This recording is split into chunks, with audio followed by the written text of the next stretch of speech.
Take a look at this. Boom. Now, this is a digital representation of exactly what President Trump threatened to do to Iran if the deal had failed yesterday. But guess what? Even despite the deal not continuing or not going through, the Field Marshal Munir from Pakistan had pleaded with President Trump to extend the ceasefire, considering the fact that there is a power tussle, there is a power breakdown in Iran, which has made them not to be able to meet up with the deal. According to President Trump, there are reports that some of the leaders in Iran are currently having serious power tussle. Some people are beginning to fight to claim power, while some people are beginning to fight to take higher positions, that they deserve it better than who has been installed. Now, this is exactly the reasons why these people have failed to meet up with President Trump's, negotiation in Islamabad. But the Field Marshal, the Monero guy from Pakistan, had promised President Trump that he was going to convince Iran to produce somebody that can come and sign a deal on behalf of the country. So that is exactly why President Trump extended the ceasefire.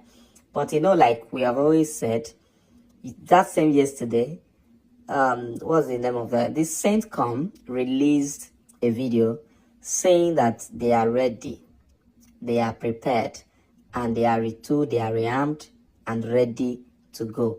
But you know exactly what is going on now. This is not the best time to continue fighting. This is the best time to negotiate for peace. And that is exactly the path President Trump has chosen. Now, you're going to listen to the CENTCOM so you can hear exactly what they said regarding how prepared they are for this war. We're rearming. We're retooling and we're adjusting our tactics, techniques, and procedures. There's no military in the world that adjusts like we do, and that's exactly what we're doing right now during the ceasefire.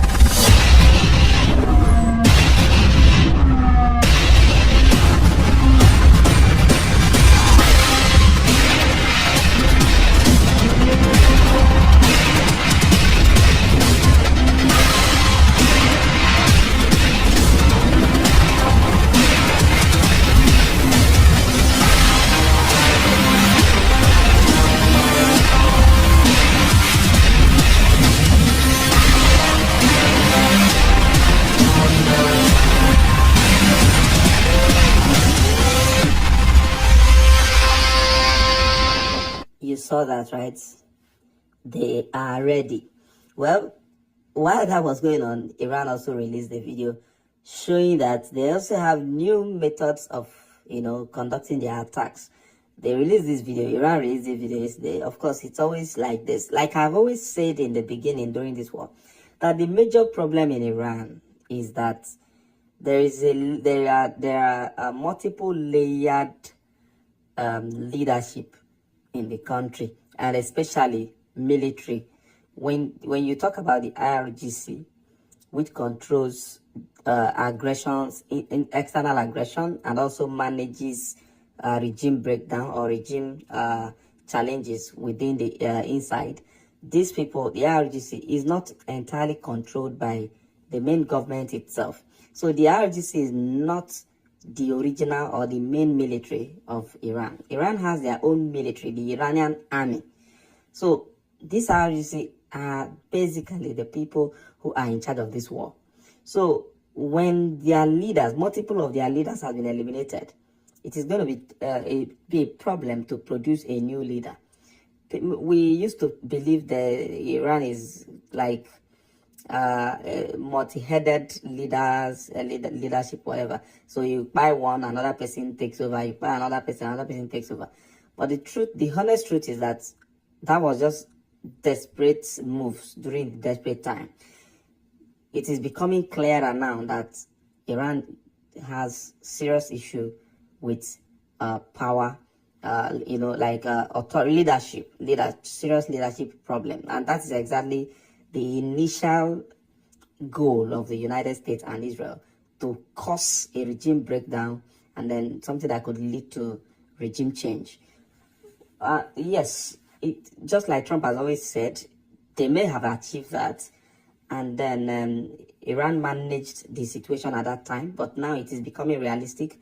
Just yesterday, the leader of one of the leaders who even contributed to a lot of attacks against the U.S.